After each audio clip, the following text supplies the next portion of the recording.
What's up, guys? We are back again with another midweek check-in. I'm GC. I'm here with my co-host, Garrett. We wanted to try to do something interesting with our video content, and so we decided that we were going to come up with an interesting concept for today's quick video. So what I'm going to do is get Garrett to open up a new bottle that people have been telling him about. He's going to sample it while I ask him a bunch of random questions about himself. So then that way you get to know a little bit more about who Garrett is as a person. So Garrett, do you want to tell us a little bit about what bottle you're drinking tonight? So one of my members' favorite bottles that people always tell me I need to get is the Woodford Reserve Double Oak. For those of you guys who have not seen my Twitter, pretty much every member in GBS has told me to try that one out. Just a lot of great flavor. I've waited to actually pop it for the first time on this episode. Wanted to kind of experience this with everybody just because the feedback was so great on my tweet this past weekend. So just wanted to try it out and let the members know what I think of it, for you guys to view. So while Garrett pours that bottle, I'll go ahead and give you my personal opinion. I love Woodford Double Oaked. It's one of the must-have bottles. In episode 3, you're going to hear some of my favorite bottles, some tips to start your own bourbon collection. And I'll go ahead and give you that teaser. It is one of the splurge luxury bottles that I would recommend. And so, Garrett, have at it, man. Do you want me to smell it first to do the official bourbon tasting? Okay. You give us the real taste. What do you think of the nose on it? Honestly, this is similar to the Elisha Craig. It almost smells like. I feel like bourbon kind of smells a little similar, except for some of the notes in it, like vanilla and things like that. But it smells pretty good. Doesn't smell too strong, which a newbie like me, it loves it. Seems a little bit less intimidating, which is always a good thing. So let's see if that's actually the case. So yeah. Okay, and I love how Garrett, he just goes for it. I go for it. I'm a chugger. He just goes for it. It is a lower proof, so you should enjoy that. What do you think? Honestly, and you could tell by me not making a face, right, GC? Like, actually, that was a pretty good bottle. Like, I didn't have like an overly crazy reaction to it.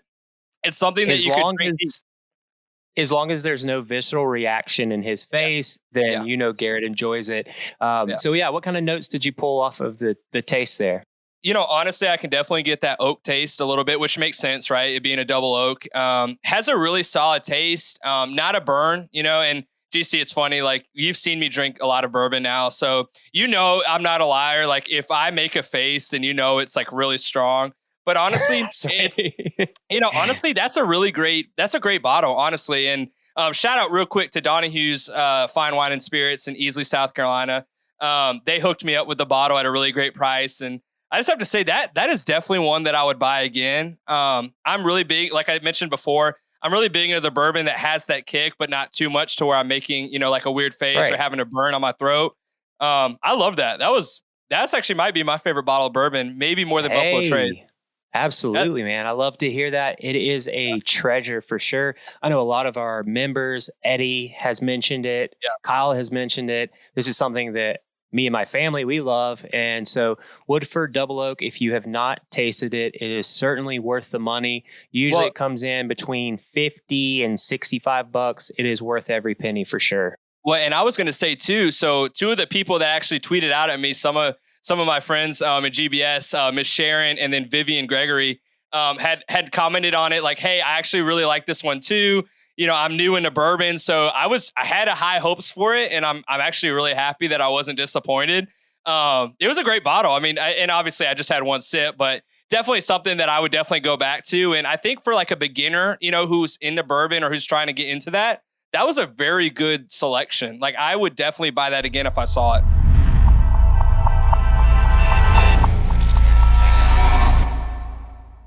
All right, now that we've got the tasting out of the way, we're going to jump into a new segment where we ask Garrett some questions, kind of get to know a little bit more about who the real Garrett is. And just for a preface, he doesn't know what I'm about to ask. This is kind of off the cuff, and hopefully I can catch him off guard with a few of these. So question number 1, Garrett, if your life depended on it, and you had to pick one running back in Gamecock history, any year, any season, any decade, to score a 60-yard touchdown to save your life, who are you going to trust? To save my life, that's a really big deal. There's only one person in South Carolina history that I would even put my life at risk for, and that would be Marcus Lattimore. Just a great guy. He was one of my favorite players growing up as a kid watching USC. He's actually what made me a USC fan. A lot of people don't know that. I started watching Carolina right around the time that Lattimore was there. So I love George Rogers. I love Marshawn Lloyd. But if I have to choose a running back to save my life, I'm going to be on that Marcus Lattimore bandwagon pretty much all the time. I think that is a safe option with your life on the line. So that's a good one. All right, so this one's kind of fun. You have 3 options here, okay? So you have Coach Dawn Staley, you have Steve Spurrier, and you have Shane Beamer. Those are your 3 options. You have to pick one to get a tattoo of. You have to pick one to start a business with, and you have to pick one to be your beer pong partner. Who are you going with? Well, let's start off with the first one, okay? Who are you going to get a tattoo of? So getting a tattoo is pretty permanent and pretty serious.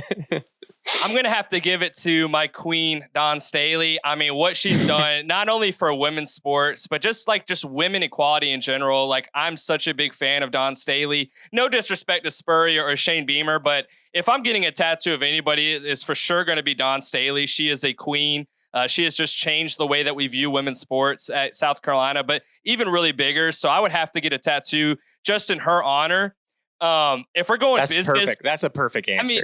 I mean, just to be honest, I love Dawn Staley. So, I mean, I'd have to get a tattoo. If we're starting a business, I want Shane Beamer. Like, he's going to be my culture guy. Like, he is the guy that I need. Like, I would love to start a business with Beamer. He has the right culture. He has the right mindset, and he's just a grinder. So he would be someone that I would like to go with for a business. And then when we're talking about beer pong, I don't need someone who's going to carry me, because as you saw last week, I have gotten a lot better at beer pong. He has improved. I'm going Steve Spurrier. I mean, he had to learn something from Steven Garcia during his college days, right? I mean, and he's a former quarterback, so he's going to be able to get the cups. I mean, he would be my beer pong partner. Former Heisman winner too. So he's got some skill. He's got some skill. That's some great options. Okay. And I can't wait to tell Steven Garcia that you said that maybe Spurrier learned something around beer pong from him. I might ask him about it. All right. So the next 3, same type of topic, but we're going to get 3 new names and 3 new topics. You have to pick.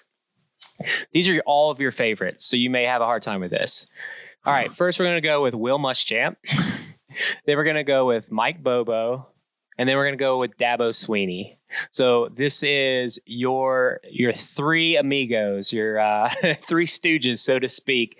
So you have to pick one to defend you in a bar fight. And in this scenario, I'm imagining that it is you and the person you pick up against like 10 bikers or something in a bar. So they have to defend you in a bar fight. Number 2, you have to pick one that you're going to name your future child after. I know that's going to be hard.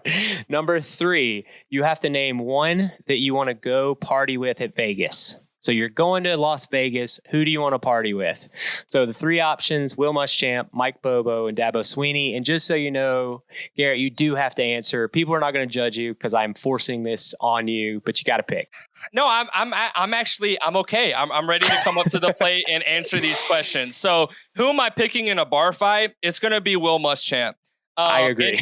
And here's why. One, that video that circulated around Twitter where he's like, "It's Carolina football. Get the out of your seat." That's all I need to get into a bar fight. Also, I wouldn't mind seeing Will Muschamp take a few swings, and then also get a couple hits. So I'm choosing Will Muschamp for that. All respect to him and his whole family and administration, but I'm definitely picking him for a bar fight. If we're talking about naming children after, I absolutely despise Mike Bobo. However, his name is pretty cool. Like, I think Bobo Dailey would be kind of a cool name, a little Star Wars-esque, like I would have to do that. And then Dabo Sweeney, he's going to be the guy I go to Vegas with because I just want to punk him. I want to get drunk with him and just draw on his face and do something fun. I would love to just absolutely punk Dabo Sweeney in Las Vegas. I'm not going to drink with Bobo or Will Muschamp. So Dabo is going to be my guy. I agree with that. I think I would choose exactly the way you did. The reason that I would choose Dabo to party in Vegas with is because even if he wouldn't drink, you have a designated driver. So there, everybody's safe. Like That's a good way to call that. and Dabo's credit, right? He's going to be the richest dude that I go to Vegas with. So he's buying all my drinks, right? Oh, so yeah, absolutely. I'm choosing Dabo. I mean, unfortunately. All right, so let's get to the next question. That's a perfect responses there. All right, so the next question. They're making a movie about your life. Who is going to play you? What actor is going to play you? And what actress is going to play your love interest? I don't know. So I'm going to say this. So ever since that I grew up, I've always been told that I look like a Jonah Hill. Now, I don't know if that means the pre-weight loss Jonah Hill or the newly reformed, 100-pound less Jonah Hill. However, he's funny enough to play my life. Like, I trust Jonah Hill to deliver the role of Garrett Dailey. I trust him with my life. Who's going to be my wife? This is a tough one, GC, because I have a lot of favorite celebrity crushes. I'm very interested to figure this one out. I mean, Jennifer Aniston, maybe Scarlett Johansson. I mean, I just have to pay respect to them. In a dream scenario, I would love if maybe Megan Fox could be my potential celebrity wife. But again, if Jonah Hill's going to play me, we have to be a little bit realistic with this. I'm going to choose Jennifer Aniston, maybe Scarlett Johansson. That is very realistic, right? Right. I mean, if I had to choose one that I could possibly get. That's perfect. All right. So last question, kind of. I have a part 2 to this question that's not really going to make sense until I ask it. All right. So this one, if you had to pick one bourbon to drink for the rest of your life, what are you picking? So before we just did this little tasting, I would have just easily had said Buffalo Trace because, I'm really becoming a fan of Buffalo Trace. To be honest with you, it might be this Woodford Double Oak. I'm going to be honest with you. I really like the taste of it. If I had to go with one bourbon for the rest of my life, it's probably going to be that one. I love it, man. See, that is the power of giving suggestions and responses. 100%. You never know when it becomes your favorite. All right, so this is the final question. Cue the visual card here that says final question. For those of you who don't know, Garrett and myself, we both love Lord of the Rings. And so this is a Lord of the Rings styled question. So Garrett, if you were suddenly thrust into the world of Lord of the Rings, and you were tasked with taking the one ring to be destroyed in Mordor, using only Gamecock Twitter folks, besides yourself, who are the other 8 companions that would make up your Fellowship of the Ring? So it's you're one of the 9. So who else is going with you? I mean, 8 people. I mean, that's super on the spot, GC. You have to give me a little bit of upfront knowledge, right? Well, I'll say this, right? You're one of them, right? Hey, look at there. We're the dynamic duo, right? We're Bobo and his friend. We have to, or Frodo. We're Frodo's friend. I can be maybe Gandalf the Grey. I don't know. I might pull a Sam vibe. Either way, I got you. I like that. Any kind of journey that you have to have, you want companions that you can talk to. So I'm gonna have to say Eddie Thomas and Stavi are in that, right? They're gonna be my guys. Okay, that's 4 people total. That's 4. You need 5 more. I'm going to say Jen Krisen, one of my favorite people on this entire planet. She can cook some amazing food. And whenever you're going on a long journey, you want not only a great companion that you can talk to, but also I know Jen is going to make the best food on our journey. Would definitely want her there. I would also add Kevin to that list, her awesome husband. Perfect. Just an awesome guy. How many spots do I have left? I have 3. You have 3 spots left. This is so tough.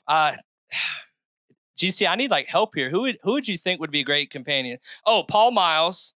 Perfect. Paul is on there.